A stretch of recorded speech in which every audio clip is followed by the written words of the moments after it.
Now, ladies and gentlemen, we'll now be taking a break for a conversation with the press and Navadhyaan, led by Dr. Vandana Shiva and Dr. Diana Owen, Director General of the Royal Overseas League. Dr. Owen is an experienced leader, a member of boards of directors with a history of working in cultural heritage and creative industries, and is skilled in non-profit organization, social enterprise, theatres, event management, and team building.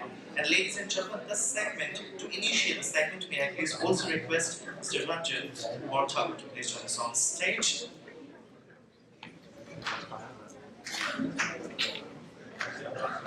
Thus, we have media interaction. And at the same time, I also request the media personnel to please be seated, because soon after we'll have an interaction. If any media personnel has any question, you may please counter our dignitaries this afternoon. Well, I request Mr. Ranjan Mortagu to please step forward and initiate this media session. Yeah, thank you, press. Thank you, media, for supporting us. Thank you, Geo, for beaming us to 250 million people. I mean, that's the option of people to see or not to see. But this is the first time an event in Assam has been covered with so much. Right? So 2 million plus audience. So thank you. I think the press should ask a question. That may be the better way forward. But let me start with 2 questions. Let me start with Anna, because I think Vandana has been asking questions and she has to also go. Anna, what do you think? You were born in Assam. You grew up in Assam. In the wilds, you were very interested in wines and fishing and everything else that goes with wildlife.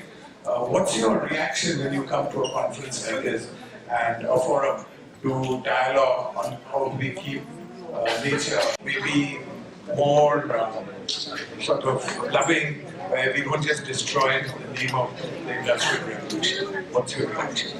Thank you, Ranjit. It's a great honour and privilege to be here. I've followed this forum for a number of years. I think this is maybe the 5th or 6th year. And I think it's impressive the way it brings together so many people across so many disciplines, particularly in landscape and wildlife conservation. But I would put a plea in to also, I couldn't hear all of the last, the culture and the arts of Assam, because it is such a unique facet of this part of the world. And from a tourism perspective, there are so many places you go in the world that are exactly the same. You could be, you know, in Dubai or New York or somewhere else in the world, and they're all the same. They all have Starbucks and Costas and McDonald's and all of those places. Very, very unique offer, I think, particularly for tourism and for visitors from overseas. And the cultural and arts sector should not be left out of that, because it's such an important differentiator, as well, of course, as the outstanding landscapes and wildlife that you have here.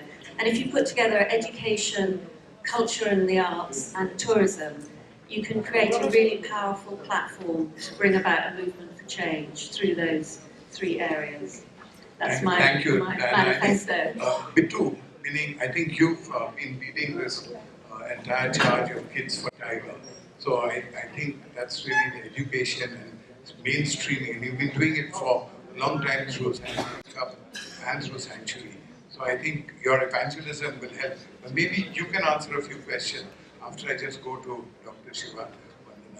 Vandana, meaning before you came here, what are the kind of feelings you had?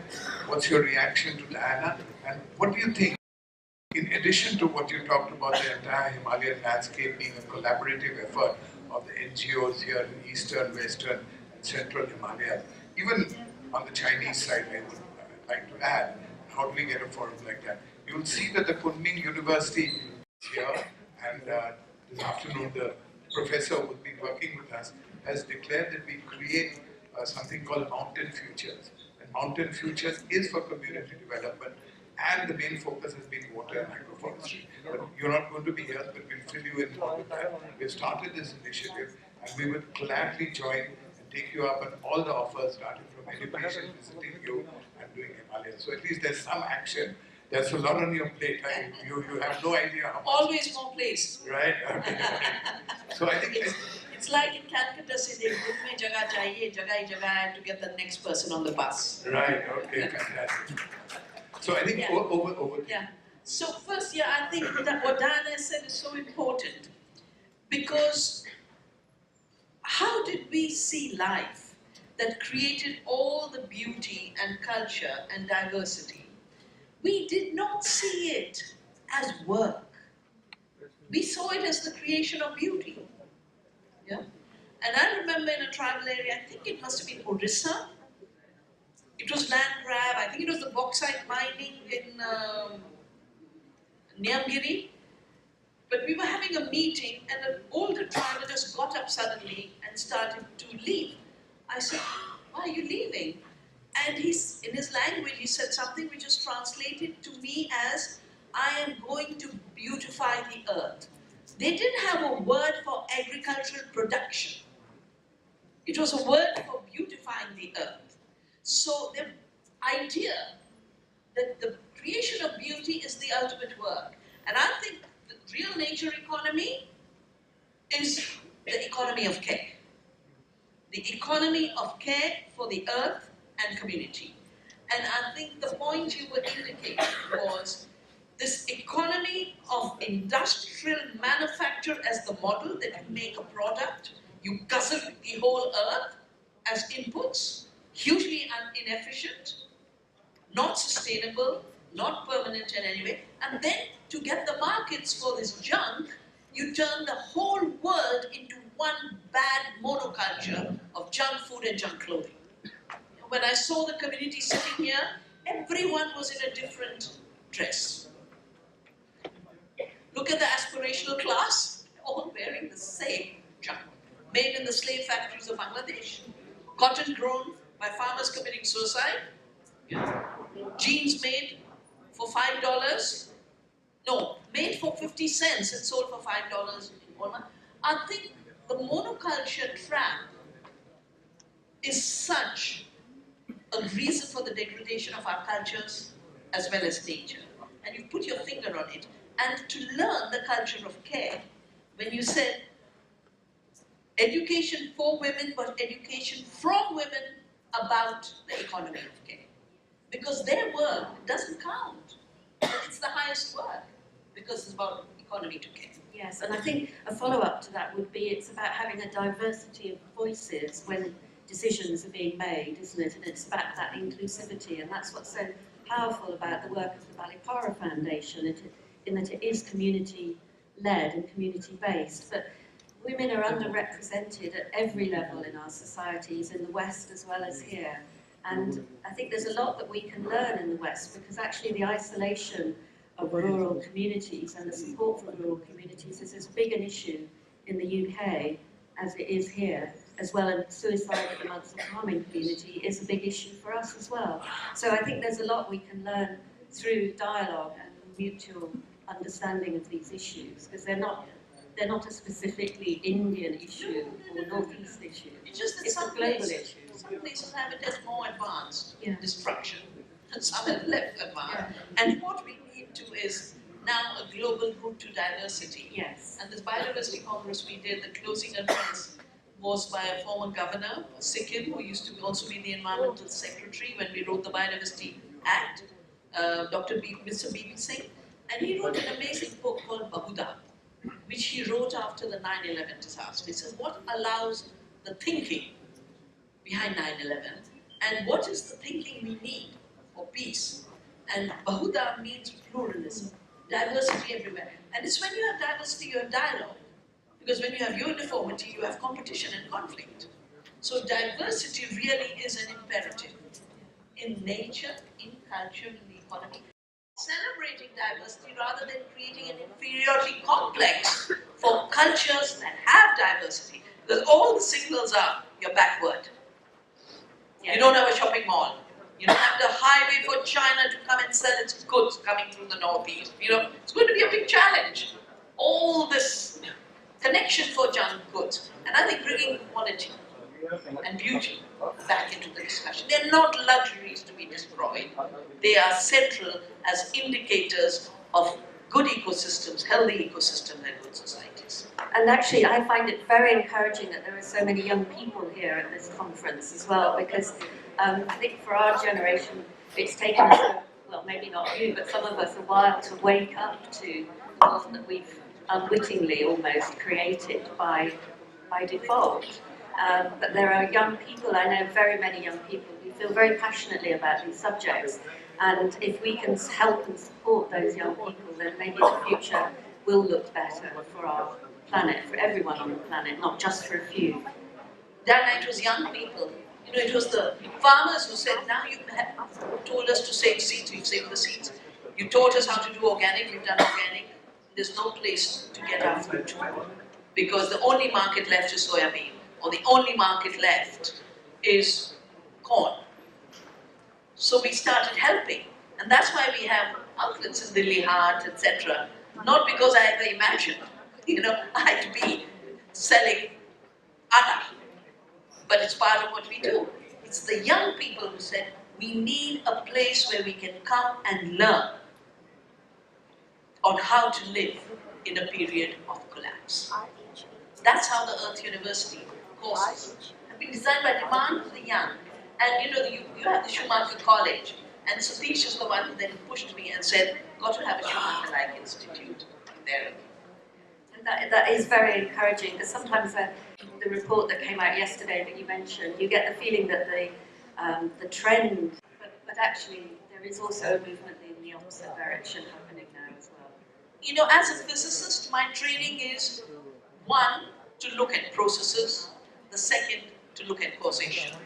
Now, part of the mechanistic thought is to give us a linear Cartesian causality. One thing leads to one cause. And we have to look for systems causality, because systems are leading to systems impact. And what happens very often, and this is my little request to the conservation community, I got into this as a physicist to deal with the loggers, to deal with the miners, to deal with the Monsantos. My work began by recognizing who is causing the destruction and not being ashamed to name them. Conservation community will very often mention the trend, this many fish gone, this many birds gone, etc., and they'll never mention the cause. Well, if you only mention the pesticides, we'd all be joining hands on organic farming, because organic farming would be the biggest wildlife conservation measure. Not only because we are not pushing poisons that are pushing species to extinction, but we are not living the fiction of producing more food.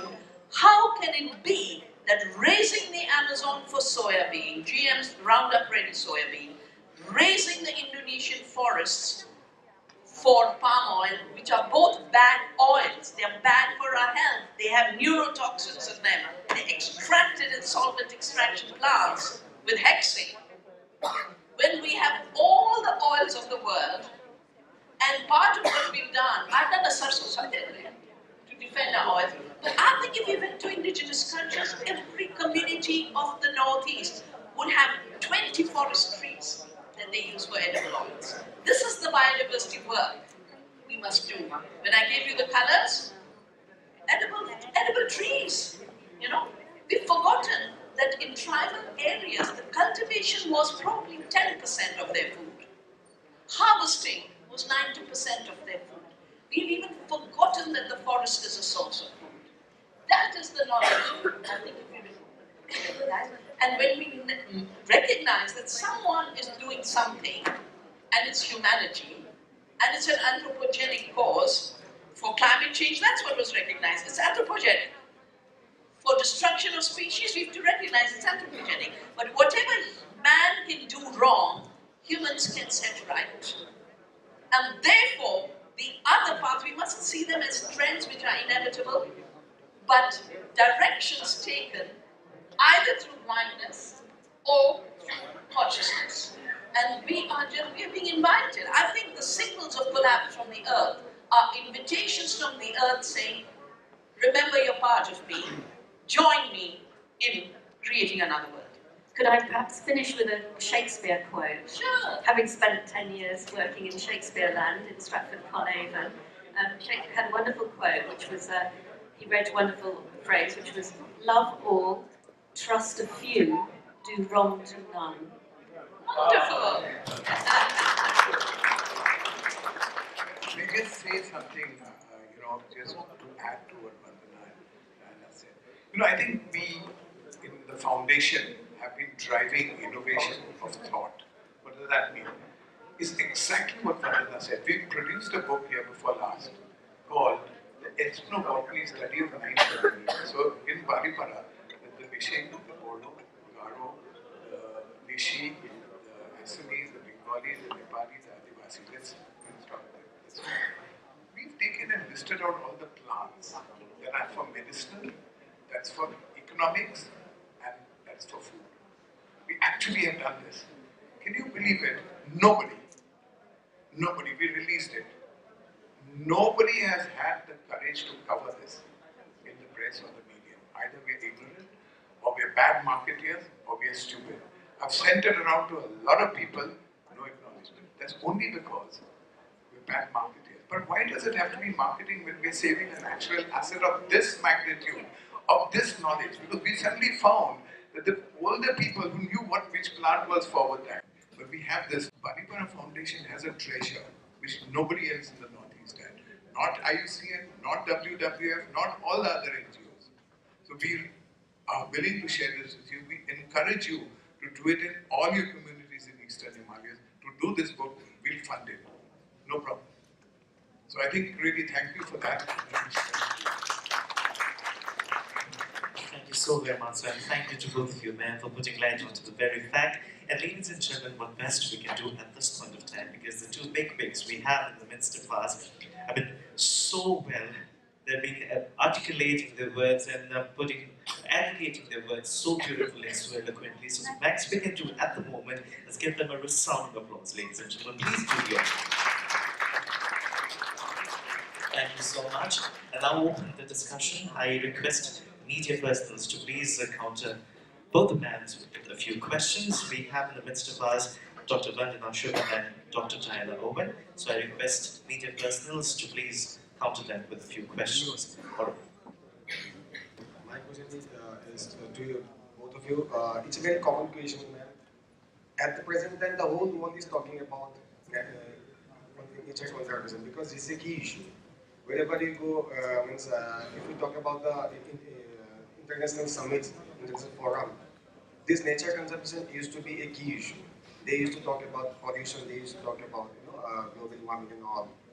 But at the same time, it is seen that they used to encourage market economy also, because these forces used to control the whole world, which seems to be contradictory to each other. Sustainable development and market economy. It seems to be contradictory to each other. In such, ma'am, what can be the solutions to have the goal of sustainable development? Maybe in a country like India, because we are a developing country, we also used to emphasize on industrialization also for getting development and all. So in such, what can be the better solution? How the both things can go hand in hand? I would just say, the principle of diversity, which is nature's principle, should be brought into the economy, and we need to be talking diversity of economies. We need to be talking diversity of markets. What's the point of sinking everything and getting indebted forever to build one giant Asian corridor? When everything is showing there'll be huge conflicts to prevent trade. So there's higher security in nature's economies, local economies, pluralistic economies. We need to begin with nature's economy, local economy, regional economy, and that applies for food, it applies for clothing, and a very important point related to what you said. It's the different indigenous cultures here who will continue to use their particular weave.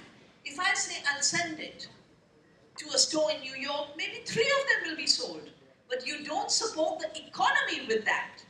That's why Gandhi always told, production by the masses, not mass production.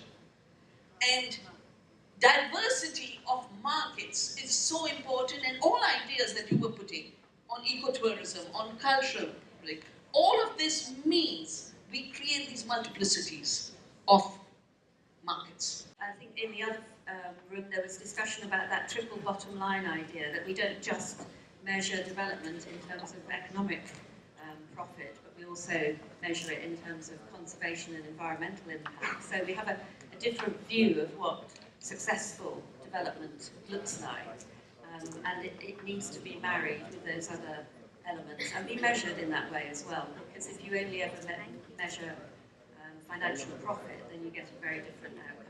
Thank you so very much.